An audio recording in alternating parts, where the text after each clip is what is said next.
The other thing that happened to me this week is that I was like, you know what? I think I've played enough of Monster Hunter GU. I think I'm going to switch my streams over to Monster Hunter Rise. Because I never got all that far into Rise, the Switch one that later came to PC. Yeah, dogs. Yeah. Mm-hmm. I never did any of the Sunbreak stuff, and it's been a really long time. And the Sunbreak stuff is the best stuff in there. So yeah, why not? And my chat really seems to really enjoy playing Monster Hunter, but older Monster Hunters. So yeah, you know what? Let's do it. So I started to test out Rise. I was like, wow, Rise is crashing like a lot. That's weird. It's crashing like a lot, huh? Like every single quest would crash. And then I told Paige that, and she's like, you know, I forgot to tell you, but the other day I turned on the computer and I went to go do something, and it blue screened, and then it just blue screened after it restarted, and then it blue screened after it restarted again. And eventually it just turned itself off, and I'm like, oh, that's not good. And then it did that to me also. And I'm like, oh, this is poor. This is poor. And I'm like, because I have the CPUs that can be affected by the rust. So I'm like, ooh, you know what I should do? This is the house computer. Yeah, this is the one in my home. You know what I should do? So I have my hard drive that I have, my portable hard drive that has all the stuff I need to put on a new computer. So that, and you know, I pull my thumbnails for the channel off and, you know, shit like that. So it's like, oh, I can just reset this anytime, right? So I'm like, all right, get a USB key and I get Windows 11 on it and I use the media creation tool and I plug it in and I do a complete 100% clean Windows install. And I'm like, all right, good.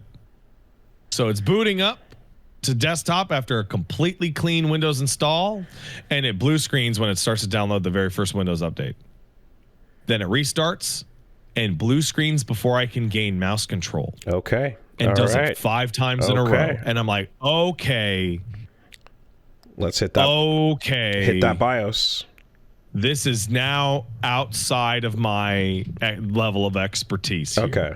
Because I could go in the BIOS, but I would not know what to do from turn on or off.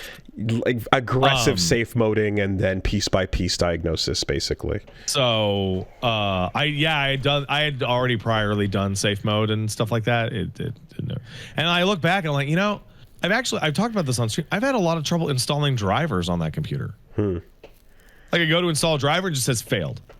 I'm like, oh, okay. So I'm worried that it's the rust. So we popped the computer in the car and we brought it to PC Man, my local PC guy. And I was like, can you fix my computer? And he said, yeah, I'll take a look at it. And I was expecting to get a phone call saying, well, your CPU is fried. You'll have to RMA a replacement or buy a replacement. And that would take this amount of time. Oh, my God. No, he called me yesterday on my show. And he was like, hey, your computer's done. I'm like, really? What'd you fix? Replace one part? And he said, I'm not 100% sure because I did a lot. Okay. So then well, the reason why the podcast is late today is I went down there and ended up talking to him for quite a while over what he had done. And he explained the sequence of events that he did, where he basically cleaned it all out, went to the BIOS, did every single option to the BIOS he could possibly think of as a technician, checked every single component separately, ran diagnostics, and then he loaded it up in like an offline secure environment, installed Windows, and then installed every Windows update to date separately, followed by a reboot. And then all drivers for every part of my computer separately via a reboot, after a reboot. The cleanest install. That is probably horrible overkill, but I wanted to be sure. Yep. And now it works, and it's at my house, and it's working just fine. And he gave me, there's a folder on my drive that is all the things he installed, and they're subdivided into folders in the order in which he installed them. Okay. So that if I ever run into any issues, I just do that again. No new parts. Nope. Awesome. He's That's like, cool. yeah, this fan is dead. I'm like, yeah, I know that fan is dead. Okay. Because the limits of my abilities are like, like again, hit the BIOS up, do an aggressive piece by piece diagnosis. But like, when something isn't working, like that's where I'm like, I'm not gonna try to fix this. I'm doing a part replacement, you know? Yeah, and so here's the thing: if I had done the part replacement, I would have had the same problem, but had spent more money on parts. Right? Because that wasn't the problem. The problem was not the part. The problem was the problem was a compound of errors that I had made in the maintenance of my computer. Right. Okay. Because what often ends up happening in most cases is like if you can take the part out, put it in a different computer, and see if it fucking does the same shit. Yeah. Then you go, well, it's that, you know, and then you go replace that. So yeah. Okay. So what was interesting though is that I called him on the phone to describe the problem, and he was like, "You better bring that thing in. I don't think I can fix that on a house call." Right? I'm like, okay. So I bring it in and I walk in the door and it was, hey, the streamer. And I'm like, that's right. He's been to my house. Okay. Yeah. And he's like, yeah, this fan is dead. I'm like, yes, you disconnected that fan. He's like, yeah, I did? I'm like, yes, you did actually. You were at my place doing a house call and you disconnected that fan. And then we shot the shit about, you know, bullshit while we discussed the computer. And yeah, very cool guy. Super helpful. Cost me like $200. That's it. This is a lost art now. What you're describing. It feels as if more and more honest computer mechanic. Yeah. It feels like shit's built to be tossed and repurchased, you know? Yeah, but sometimes it's like if I had just replaced parts, I'd still have the same problem. No, sometimes it's just like, yeah, do the cleanest reboot, reinstall, everything. Yeah, and tweak things to be nice and whatnot. Good stuff. And then the other thing is that like he updated my BIOS and then was like, hey, you have another computer like this, right? Okay, here's the BIOS information you need to update that BIOS. I'm like, thank you. Very nice. And then we held hands a little bit. There you go. Because it was a good moment. There you go. Do you also have that feeling where, like, as you're trying to solve the problem, like, you hit a point where you're like, you know, if I spent the rest of the day, I could maybe fix this, but I'm an adult and I have a disposable income, so I'm going to just. Well, for me, it's always like, listen. Is it worth it? If I run into a type of problem, can I fix this in the time it would take for me to make out the equivalent cost through my own labor? Like, yeah. Is it a better idea for me to go stream and just have a man who knows what he's doing help me? In the heat of the stress, there's always a part where I'm like, nah, I'm out. I could, but I'm out. I don't want this anymore. I don't want. So these are all considerations, but do you know what the real consideration is? Mm-hmm.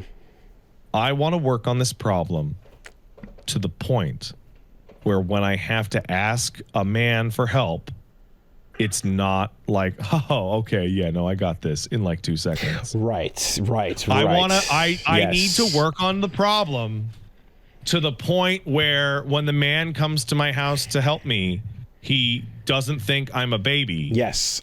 He's like, oh, yeah, no, this is a problem. And here's the thing is if somebody opens up the hood of a car, we can't do shit. But if you open up a computer, we can kind of sound like we know what we're talking about. Therefore, this is one of the few times where you get to be like, hey, honey, come listen to this or whatever. Just be like, yeah, so, you know, I was tinkering around back there, pulled out the power supply, fixed that fan. You know, there's a lot of dust, got the dust on it, was checking how the RAM was clean. And you're like, okay, whatever, you know. So like for example, I had a toilet that was like running, you know, like the handle was a little fucky. And so it was like kind of just running constantly. And I was like, so I popped it off. I turned the water off and I'm fucking with it. I'm like, I don't know how to replace this part. And I don't even know where to get this fucking part. So the plumber comes over and he goes, oh yeah, this happens all the time. And he fixed it in like 2 minutes. And like, he worked at it enough that it didn't make me feel like a little baby. Because if he had walked in and gone and like turned something and gone, it's fixed, I would have been like, oh, I guess I'm a stupid baby idiot. Oh. Yeah, no. My version of that is I'm making 3 trips to Home Depot in the same day because it was the wrong fucking nut, and that nut doesn't fit on this piece, and the back of the toilet needs that specific kind, and you got the plastic version, but it needed to be the metal one, and just like hitting up that same aisle while it's not happening, but I'm imagining the person working at the paint booth is just kind of watching me walk back and forth, in, out, and then an hour later back in again. Like, do you need the story an adult? Of what happened to my keys? No. I never told you what happened to my keys. So I went to my local hardware store because I needed. We moved in and we were just like, we don't have enough copies of our keys. I lost my full thing of keys scare, and I was like, oh, one of those we don't have a replacement for. So I went down there. I'm like, hey, can I order some sets of keys? And the new kid who was being trained was like, well, I have to learn how to make keys, so I'll do them. And I'm like, okay. And so he busted me out like, 3-4 sets of keys. He's like, here you go, man. Great. And then I brought them home, and then I tried one, and it immediately got jammed in the lock. Oh. And had the door stuck locked. Oh no. Fuck. That there's some and I had to get a fucking I had to get like pliers, not pliers. I had to get a wrench. A wrench, yeah.